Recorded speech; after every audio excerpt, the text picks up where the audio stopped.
भारत सरकार एक और जहां देश में अवैध रूप से बसे 40,000 से अधिक रोहिंग्या घुसपैठिए मुसलमानों को वापस उनके देश में भेजने का प्रयास कर रही है, वहीं बांग्लादेश की सीमा में घुसपैठ कर हर महीने 200 से अधिक रोहिंग्या भारत लाए जा रहे हैं। इसके बाद इन रोहिंग्या मुसलमानों को फर्जी पहचान देकर देश के 14 राज्य असम, पश्चिम बंगाल, त्रिपुरा, मिजोरम, मेघालय, जम्मू कश्मीर, हरियाणा, पंजाब, मध्य प्रदेश, उत्तर प्रदेश, राजस्थान, महाराष्ट्र, गुजरात और केरल में भी बसाया जा रहा है। यह सब कार्य एक अंतर्राष्ट्रीय मानव तस्करी गिरोह द्वारा किया जा रहा है। हाल ही में एनआईए की टीम ने इस मानव तस्कर गिरोह के मास्टरमाइंड जलील मियां को गिरफ्तार किया है। उनसे पूछताछ के दौरान कई चौंकाने वाले खुलासे हुए हैं। एनआईए जलील से उसके गिरोह के अन्य संदिग्धों के बारे में पूछताछ कर रही है। आरोपी जलील मियां त्रिपुरा का रहने वाला है और उस पर एनआईए ने 1 लाख रुपए का इनाम घोषित कर रखा था। जलील मियां पकड़े गए गिरोह के मुखिया जिबेन रुद्रपाल उर्फ सुमन का पार्टनर है, जिसे एनआईए ने पहले गिरफ्तार किया था। जलील मियां के सहयोगी जज मियां और शंतो अभी भी फरार है और एनआईए उनकी तलाश कर रही है। ये सभी मानव तस्करी के गिरोह को त्रिपुरा से ही ऑपरेट करते हैं। जलील को पहले भी एनआईए ने 8 नवंबर 2023 को उसके घर पर गिरफ्तार करने का प्रयास किया था, मगर वह फरार होने में कामयाब रहा। इसके बाद एनआईए ने उसके गिरोह के 29 लोगों को गिरफ्तार कर लिया था। जांच में सामने आया कि बांग्लादेश में मौजूद गिरोह के लोग भारत में बसने की चाह रखने वाले रोहिंग्या मुसलमानों को 10 से 20 लाख रुपए में उन्हें सीमा पार कराकर भारत पहुंचाने और यहां पर फर्जी पहचान के जरिए बसाने का पैकेज दे रहे हैं। एनआईए के सूत्र बताते हैं कि मानव तस्करी गिरोह की जांच के दौरान जांच एजेंसियों को एक चौंकाने वाला तथ्य भी पता चला है। सामने आया है कि रोहिंग्या घुसपैठियों को भारत में घुसपैठ कराने के पूर्व या बाद में उन्हें भारतीय एक्सेंट में हिंदी, असमी और अन्य भारतीय भाषाओं का ज्ञान और ट्रेनिंग भी दी जा रही है, जिससे रोहिंग्या घुसपैठिए जब भारत पहुंचे तो उनके बोलने के लहजे से उनकी पहचान न हो सके। इसके अलावा घुसपैठियों द्वारा जो भाषा सीखी जाती है वह तय करती है कि उसे अवैध रूप से भारत के किस राज्य में बसाया जा सकता है।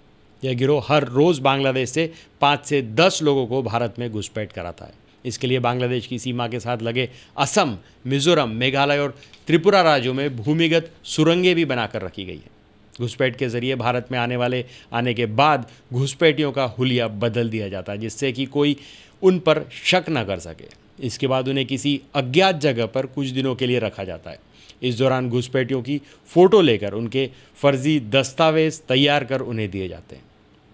United Nations high commissioner for refugee यानी यूएनएचआरसी के अनुसार दिल्ली में 1000 रोहिंग्या शरणार्थी रजिस्टर्ड हैं। हालांकि इसकी वास्तविक संख्या इससे कई ज़्यादा होने का अनुमान है। भारत में रोहिंग्या की बसावट के मामले में दिल्ली प्रमुख स्थानों में से एक है। दिल्ली में कम से कम 5 ऐसे अनौपचारिक शिविर मौजूद हैं जहां रोहिंग्याओं की आबादी बड़ी संख्या में है।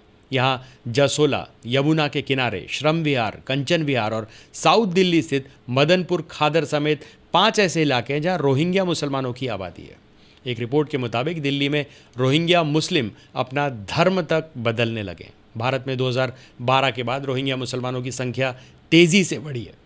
गृह मंत्रालय ने यूएनएचआरसी के हवाले से बताया कि भारत में दिसंबर 2021 तक 18,000 रोहिंग्याई मुसलमान होने की जानकारी मौजूद है।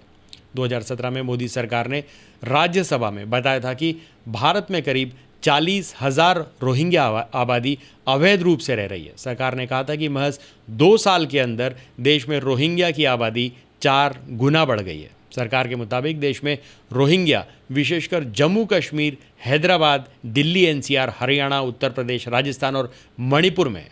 सरकार ने स्पष्ट किया था कि देश में बांग्लादेशियों और रोहिंग्याओं के लिए कोई शरणार्थी कैंप नहीं है। सरकार संबंध राज्य सरकार के साथ मिलकर अवैध रोहिंग्या को उनके देश वापस भेजने की तैयारी कर रही है।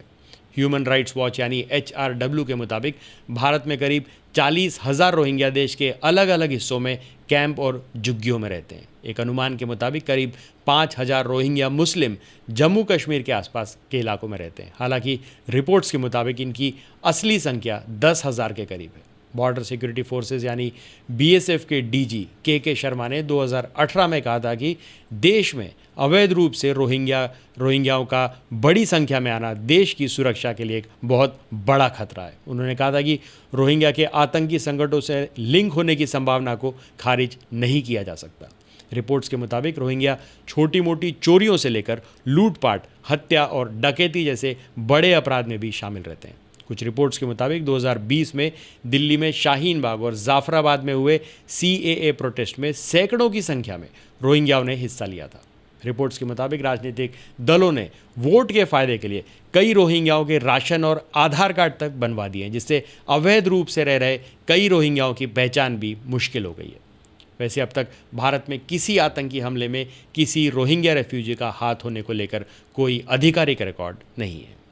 तो आज के लिए बस इतना ही। तब तक के लिए हंसते रहें, मुस्कुराते रहें, स्वस्थ रहें, व्यस्त रहें और मस्त रहें। जी हाँ, चैनल को भी ज़रूर सब्सक्राइब करें। धन्यवाद।